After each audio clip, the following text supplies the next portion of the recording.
तो साथियों नमस्कार, जय हिंद और जय भारत। दोस्तों, बहुत ही बेहतरीन खुशखबरी निकल के आई है डीएससी के बंदों के लिए। और इसके साथ साथ एक और महत्वपूर्ण फैसला आर्मर्ड फोर्सेस ट्राइब्यूनल की तरफ से निकल के आया है, जिनकी डिसेबिलिटी मानिया की थी और neither attributable to nor aggravated by service थी। तो पहले बात करेंगे डीएससी के बंदे जिनकी 13 साल 6 महीने तक की सर्विस हो चुकी है और सेकंड सर्विस पेंशन उनको नहीं मिली, यानी 15 साल से पहले वो निकल गए और 13 साल 6 महीने तक उन्होंने सर्विस कर ली और सेकंड सर्विस पेंशन उनको नहीं मिली। तो उनके लिए बढ़िया खुशखबरी है। हमारी एडवोकेट की टीम और उनके साथियों ने सुप्रीम कोर्ट तक लड़ाई लड़ी है और महत्वपूर्ण फैसले पर सुप्रीम कोर्ट आ चुकी है। जजमेंट जारी होना अभी बाकी है क्योंकि ऑर्डर अभी रिजर्व रख लिया है सुप्रीम कोर्ट ने। और टीम का बहुत ही बेहतरीन जो है काम रहा, सराहनीय काम रहा। उस डीएससी के बंदे को सेकंड सर्विस पेंशन दिलाने के लिए बहुत मेहनत की है। और यदि आपकी भी सर्विस पेंशन, पहले आप सेना में थे, उसके बाद आप डीएससी में भर्ती हुए, 13 साल और 6 महीने तक आपने सर्विस कर ली, लेकिन 15 साल नहीं हो पाई और आप डिस्चार्ज चले गए, तो ऐसे में आप सर्विस पेंशन के लिए क्लेम कर सकते हैं क्योंकि एक बहुत ही महत्वपूर्ण फैसला सुप्रीम कोर्ट से जल्द ही जारी हो जाएगा, ऐसी पूरी उम्मीद है क्योंकि ऑर्डर सुप्रीम कोर्ट ने अभी रिजर्व रख लिया है।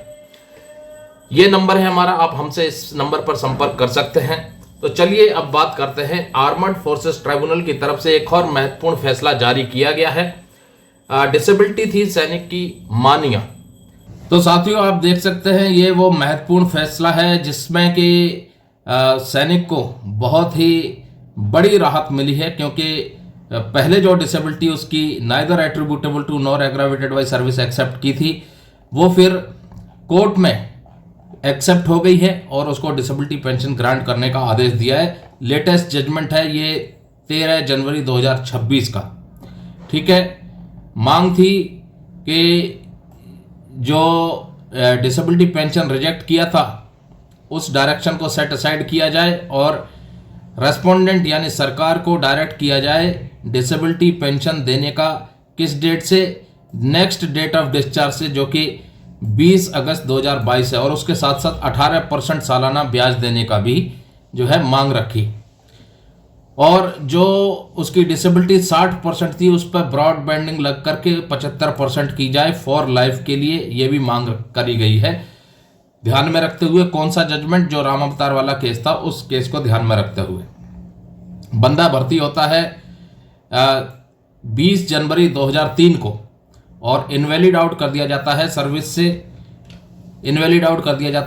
से, 20 अगस्त 2022 को लो मेडिकल कैटेगरी में, क्योंकि उसको मेडिकल अथॉरिटी के द्वारा मेडिकली अनफिट पाया गया था फर्दर सर्विस के लिए और अपनी वो टर्म्स एंड कंडीशन फुलफिल नहीं कर पाता। और रूल 13(3) आइटम 3 ब्रैकेट में 3 आर्मी रूल्स 1954 के तहत 19 साल 7 महीने और 2 दिन सर्विस करने के बाद उसको निकाल दिया जाता है। उसकी डिसेबिलिटी मानिया थी, 60% एसएस की गई थी रिलीज मेडिकल बोर्ड में, इनवैलिड मेडिकल बोर्ड में। ये देख सकते हैं आप, उसका इनवैलिड मेडिकल बोर्ड हुआ था और इनवैलिड मेडिकल बोर्ड में उसकी जो डिसेबिलिटी थी वो मानिया डिसेबिलिटी थी, जो कि 60% तक आंकी गई थी फॉर लाइफ के लिए, ये फॉर लाइफ के लिए।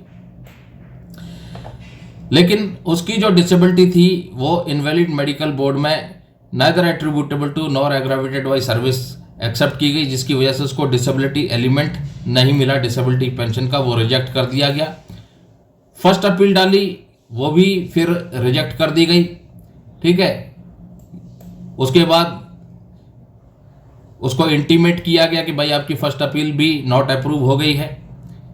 फिर उसके बाद आप देख सकते हैं सेकंड अपील डाली 21 जून 2023 को, वो भी रिजेक्ट हो गई।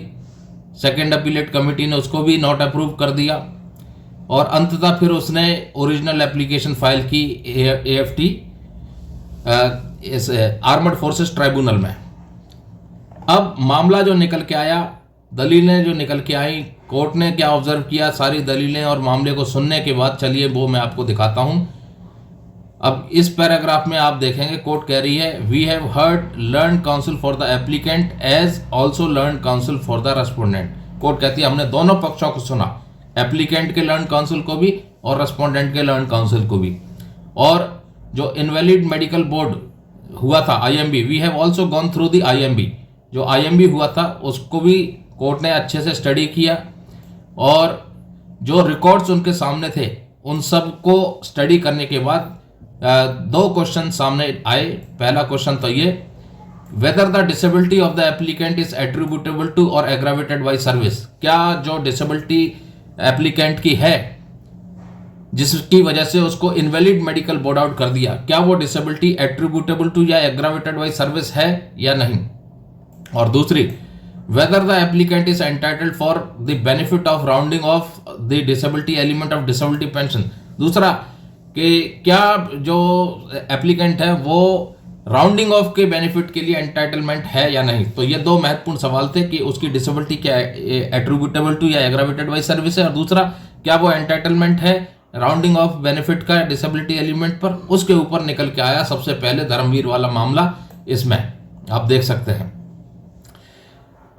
AFT कहती है कि एट्रीब्यूटेबिलिटी के लिए सुप्रीम कोर्ट ने ऑलरेडी लॉ सेटल कर रखा है। किस केस में? धर्मवीर वाले मामले में, जो कि फाइल किया गया था union of India versus others के खिलाफ, जिसमें कि जो डिसेबिलिटी भर्ती के समय नहीं थी, आप ये इसमें देखेंगे, जो डिसेबिलिटी भर्ती के समय नहीं थी और फिर बाद में सर्विस के दौरान पाई जाती है, तो वो एट्रीब्यूटेबल टू या एग्रावेटेड बाय सर्विस होगी, क्योंकि उसका कोई भी रिकॉर्ड भर्ती के समय रिकॉर्डेड नहीं था। ठीक है, और इसलिए जो बंदे की डिसेबिलिटी थी जिसकी वजह से उसका IMB किया गया था और एट्रीब्यूटेबिलिटी डिनाई की गई थी, वो डिसेबिलिटी जो है वो डिसेबिलिटी थी उसकी मानिया। अब मानिया डिसेबिलिटी क्या है? मानिया डिसेबिलिटी है, आप देखेंगे जो मानिया डिसेबिलिटी है, मानिया एक ऐसी अवस्था है जिसमें व्यक्ति असामान्य रूप से उत्साहित, ऊर्जावान या चिड़चिड़ा हो जाता है, जो अक्सर एक सप्ताह या उससे अधिक समय तक बनी रहती है और दैनिक कार्यों में महत्वपूर्ण बाधा उत्पन्न करती है। इसके प्रमुख लक्षण में नींद की कमी, तेज गति से बोलना, अहंकार और आवेगी जोखिम भरे व्यवहार शामिल हैं। ठीक है, ये है मान्या वाली जो बीमारी है कि भाई कोई ऐसी बीमारी जिसमें कि व्यक्ति असामान्य रूप से उत्साहित रहता है, ज़्यादा एक्साइटेड रहता है, ज़्यादा जो है ऊर्जावान रहता है और ज़्यादा चिड़चिड़ा रहता है। लगभग ये बीमारी एक सप्ताह या उससे अधिक समय तक बनी रहती है, जिसकी वजह से उसका जो रोज़मर्रा का काम है वो बाधित हो जाता है। और इसमें जो प्रमुख लक्षण जो बताए गए हैं आप देखेंगे, नींद की कमी, तेज गति से बोलना, अहंकार या बहुत ही दुर्व्यवहार करना, एक तरह से आवेगी जोखिम भरे व्यवहार करना, वो शामिल है मान्या वाली डिसेबिलिटी में। ठीक है, तो वो ये डिसेबिलिटी IMB ने neither attributable to nor aggravated by service accept की थी। ठीक है, अब क्योंकि ये अब उन्होंने नाना क्यों किया इस डिसेबिलिटी को? क्योंकि ये डिसेबिलिटी उन्होंने बताया कि मिलिट्री सर्विस से रिलेटेड नहीं है और इसलिए एप्लीकेंट जो है वो डिसेबिलिटी एलिमेंट या डिसेबिलिटी एलिमेंट का एंटाइटलमेंट नहीं है, ऐसा डिपार्टमेंट ने कहा था। अब कोर्ट कहती है यहाँ पर, आप इसको गौर करेंगे, कोर्ट कहती है, however considering the facts and circumstances of the case we are of the opinion that reasoning of IMB for denying disability element of disability pension to the applicant is cryptic, not convincing and doesn't reflect the complete truth of the matter। ठीक है, अब court observe करती है कि ये जो deny किया था मानिया डिसेबिलिटी, जो कि neither attributable to nor aggravated by service accept किया था और डिसेबिलिटी एलिमेंट डिनाई कर दिया था, किसका? ये देखेंगे, एप्लीकेंट का डिसेबिलिटी एलिमेंट डिनाई कर दिया था। ये जो रीजनिंग दी थी ये क्रिप्टिक है और पूरी तरह से कन्विंस भी नहीं कर रही है कोर्ट को और पूरी सच्चाई भी बयान नहीं कर रही है। ठीक है, और अंततः अगर आप देखेंगे, अब कोर्ट कहती है we are of the considered view that the benefit of rounding of disability element of disability pension at the rate 60% for life to be rounded off to 75% for life. ठीक है, और लास्ट में आदेश दे दिया कि जो original application file की थी वो डिजर्व करती है अलाउड करने के लिए और हैंस अलाउड की जाती है। ठीक है, और जो रिजेक्ट किया था, जो आदेश जारी किया था डिसेबिलिटी एलिमेंट रिजेक्शन का, उसको सेट असाइड कर देती है कोर्ट। ठीक है, एप्लीकेंट को एंटाइटल कर देती है क्योंकि उसकी डिसेबिलिटी को aggravated by army service accept करती है कोर्ट, और एप्लीकेंट को 60% फॉर लाइफ डिसेबिलिटी एलिमेंट देने का आदेश जारी कर देती है, जो कि राउंड ऑफ बेनिफिट के साथ हो जाएगा 75% for life from the next date of discharge से।